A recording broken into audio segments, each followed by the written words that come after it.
حلقوں میں بیٹھیں, اپنے گھر میں بھی بچوں کی اہل و عیال کی تربیت کا نظام کریں اور اپنے گھر میں اسلامی معاشرے کو جگہ دیں. ابھی ہمارا بڑا طبقہ مسلمانوں کا نماز روزہ کا بڑا پابند ہے, لیکن گھر میں اسلامی معاشرہ نہیں ہے. بچوں کا لباس ایسا ہے جو حضور علیہ الصلوۃ والسلام کا پسندیدہ لباس نہیں, بچوں کا لباس نہیں. وہ تو نواز آدمی شوق میں محبت میں وہی پہنا رہا, ریڈی میڈ. بھائی ریڈی میڈ والے تو پتہ نہیں کیا کیا لائیں گے مستقبل میں. ریڈی میڈ جہاں سے آیا ہے نا, جن ملکوں سے ریڈی میڈ کپڑے آئے ہیں, وہاں تو اب عورت ننگی ہو چکی,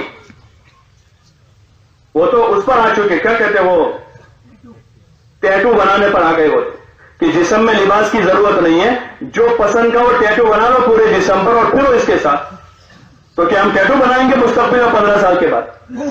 پہلے انہوں نے آستین اتنی کی, پھر یہاں تک لائے, پھر یہاں تک لائے, پھر یہاں تک لائے, پھر یہاں تک لائے, کرتا اتار دیا عورت کا پورا. اور ہم نے ابھی شروع کیا ہے, کوئی یہاں تک آستین لایا, کوئی یہاں تک لایا ہے, کسی کی یہاں تک آ چکی ہے, اگلے 2 سال میں ان کے کرتے اترنے والے ہیں. اپنی نسل پر رحم کریں, اپنی نسل پر رحم کریں, اپنے بچوں پر, اپنے پوتوں نواسوں پر رحم کریں. پہلے پائجامے کو تھوڑا ٹھیک ادھر کیا, ادھر لائے, ادھر لائے, اس کو ٹائٹ کیا, اوپر لائے, اسکرٹ تک پہنچا دیا. اب وہ اسکرٹ ادھر جائے گا اور کچھ باقی نہیں رہے گا. اہل یورپ اس معاشرت پر تھوک چکے ہیں, وہ اس پر تھوک چکے ہیں جس کو ہم چاٹ رہے ہیں. اسکول والوں کا یونیفارم, اسکول والے تو کل ننگی بچی مانگیں گے کہ دے دیں گے ان کو. بہت سو کو دھوکہ دے رہا ہے شیطان کہ ابھی ان کو پڑھانا بھی ضروری ہے آج کل, اور اسکول کے یونیفارم میں یہ, وہ تو کل کو 10 سال کے بعد آپ سے ننگی بچی مانگی تھے, ننگی دے دیں گے ہمیں. کوئی غیرت بھی تو کوئی چیز ہے, حیا بھی کوئی چیز ہے. حیا تو ایمان کا سب سے بڑا حصہ ہے, حیا ایمان کا سب سے بڑا حصہ ہے. آدمی اپنی ذات پر برداشت کر لیتا ہے, جب اس کو کوئی اس کی بیٹی کی گالی دیتا ہے برداشت نہیں کرتا, تو اس بیٹی کو ننگی کر کے بھیجنا کیسے پسند کرتا ہے؟ کوئی آدمی آمنے سامنے اس کو گالیاں دیتا ہے برداشت کر لیتا ہے, مارتا آدمی مار کھا لیتا ہے, لیکن بیٹی ہو جانے کے بعد کسی باپ کو اس کی بیٹی کی کوئی گالی دیتا ہے آدمی پسند نہیں کرتا. اور وہ آدمی اپنے لگتے جگر کو, اپنی بیٹی کو اسکول بھیج رہا ہے اتنے سے اسکرٹ میں اور اتنے سے فراک میں. 10ویں میں لڑکی پڑھ رہی ہے, 15 سال کی بچی ہے, 16 سال کی بچی ہے, 17 سال کی بچی, اس کو بچپن سے یہی سکھایا ہے. حضور علیہ الصلوۃ والسلام نے تو اپنی بیویوں کو پردہ کروایا, ازواج مطہرات کو, جو امت کی مائیں ہیں. حضور علیہ السلام کے دنیا سے پردہ فرمانے کے بعد ازواج مطہرات کا نکاح کرنا کسی امتی سے جائز نہیں تھا.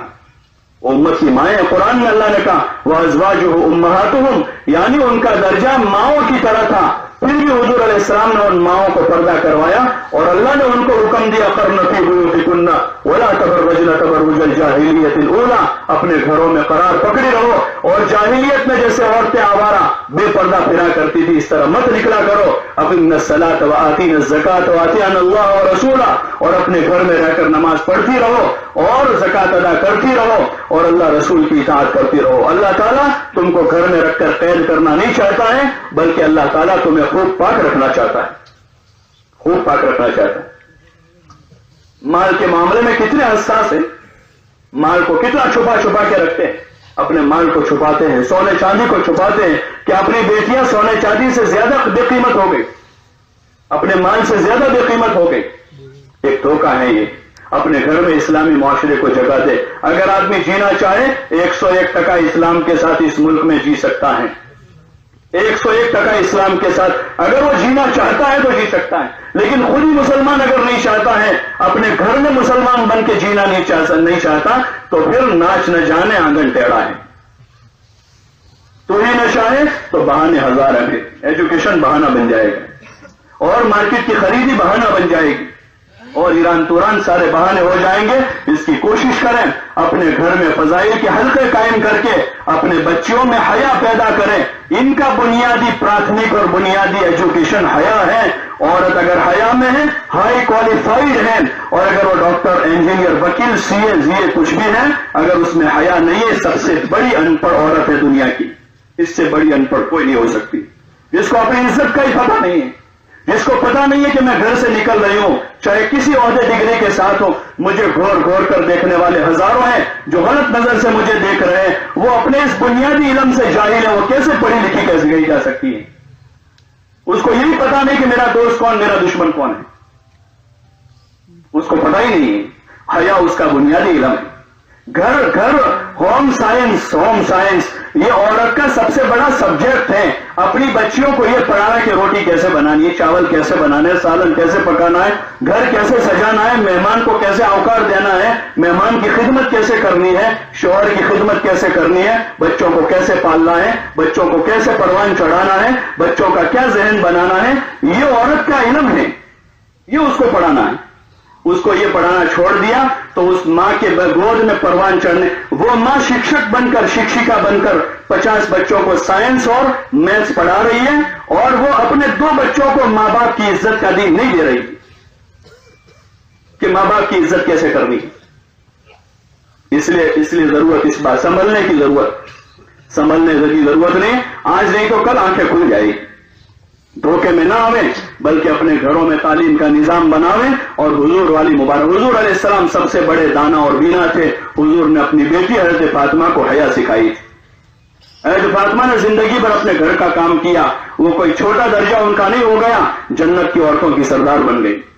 اپنے گھر کے سارے کام حضرت فاطمہ نے کیے، جھاڑو لگایا، پوتا لخود کیا اپنے گھر کا، اور اپنے گھر میں سارا کام، جانوروں گھوڑوں کی اور اونٹوں کی خدمت کر کے وہ جنت کی عورتوں کی سردار بن جاوے۔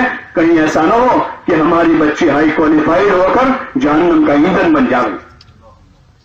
اس لیے اللہ کے لیے اس کی گزارش ہے، آپ حضرات گھر کی تعلیم کے راستے سے اپنی بیویوں کا، اپنے بچیوں کا، اپنی پوتی نواسیوں کا ذہن بناویں، ان کو سمجھاوے کہ یہ اصلی زندگی، حقیقی زندگی ہے، اس کی کوشش کریں، اپنے مسجد کے اعمال میں شریک ہوں، اور ہمارے جو بھائی جا رہے ہیں اپنے امیر کی اطاعت کریں، کوئی بھی کام امیر کو پوچھے بغیر نہ کریں، آپس میں محبت سے رہیں، ایک دوسروں کی خوبیاں دیکھیں، خدمت کریں، خوب جم کر محنت کریں، دن میں کام کریں اور رات میں خوب رو کر گڑ گڑا کر اللہ کے